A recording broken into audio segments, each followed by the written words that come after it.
Without getting into the advantages of farming up here, just purely based on our remote location, we don't get the foot traffic that you might get on Highway 29, but the people that do make it up here are always really engaged. They're here to learn something, take something away from the experience. They're collectors.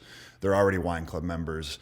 And as a result, I think of the mountain as a great filter when it comes to the people that come up here. We don't get the buses of bachelorette parties looking to maximize tasting fees and drinking and stuff like that. So it's really great. The people we get up here are really committed to experiencing everything up here in a meaningful and memorable way.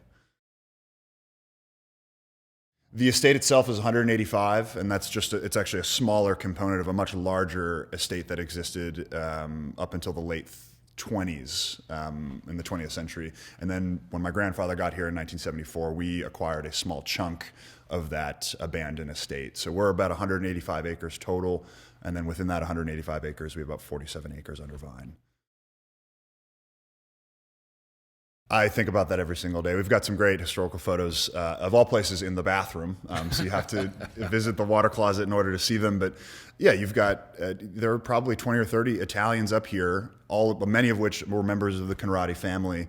And they brought all sorts of knowledge from the old world up here that allowed them to make it work. And one of them was creating cellar space that didn't require HVAC or refrigeration or electricity at all, and still was able to create this cellar temperature year-round up in this remote area. And then we're actually currently on top of the original cellar that was built in 1904. We still use it to this day. The Italian stone masonry that makes up all of the walls was sourced from the vineyard right below us, and they just dragged the stones up the hillside and constructed what we still use today is the original cellar, which is about as traditional as it gets in Napa these days. You get a lot more steel and polish and clean concrete down in the valley floor with the newer stuff, but it's a really cool little flashback to what was once cutting edge technology. Again, another thing I think about every single day is just how fortunate the timing was and how we're able to put together what is a very fragile operation, from farming all the way to bottling and selling wine into the market. It's tough to maintain that vertical integration for a long period of time within one family. And starting it before the decision in Paris is certainly makes that a little bit easier. I think 74, 2 years later, I think, was the decision, and that radically altered just purely real estate prices by itself overnight. It's the upstart cost is definitely the biggest barrier, especially if you're pursuing Bordeaux-oriented programs. Cabernet, for example, I think at the earliest, if you're lucky, you're getting grape turnaround 4 years after you've planted your initial clone. And then after that, a year, 2 years minimum really for barrel aging, and then however much more time you need in bottle before you can release it onto the market. So, at the earliest, you're 7 years in of sitting on your butt, just spending money. And then after that 7 years, then you got to convince someone to buy it, pay full price, or if not discount it, make deals. It's just, I'm so glad that I don't have to deal with that part. But it's such a great job. And I think I've realized now that I might be in the golden age of this job, and it will never get better than today. I'm 30 years old, and I think because all the responsibility and the buck still stops with my dad, he's still the boss, I get to enjoy all the perks of this job, the travel, the food, the people. But if something goes wrong, it's still on him. Yeah.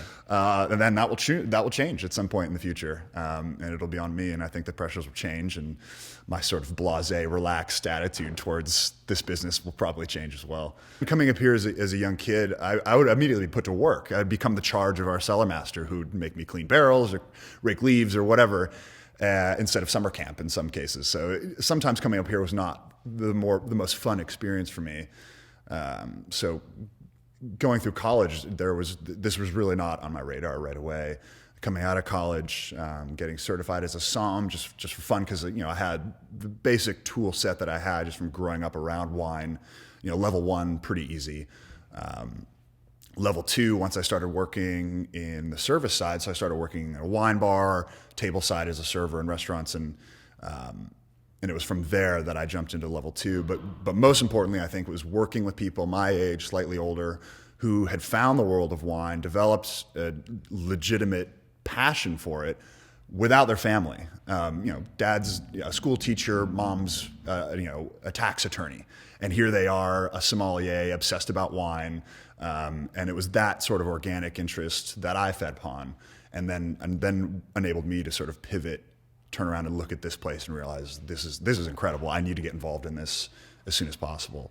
So I spent time on the restaurant side. I've been in the distribution side. I've sort of cycled all up and down the supply chain of this business just to understand what happens to these wines once they leave the winery.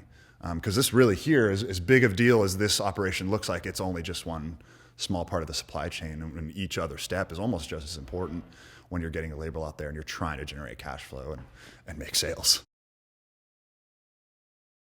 Oh man, it's a hard question. It's sort of the culmination of things, but I've from a very early age, my dad has had an extreme influence on my palate. Not only my palate, but what I should see as a business worth supporting. And that goes beyond just the style and palatability of the wine. Just how is their ownership organized? Who owns it? Where are they? What kind of influence and participation do they have in the process of this wine? Are they totally absentee? Is it a corporation? And I think and people can probably guess where I sort of fall on that continuum, but I choose to support wineries that very much mirror our size.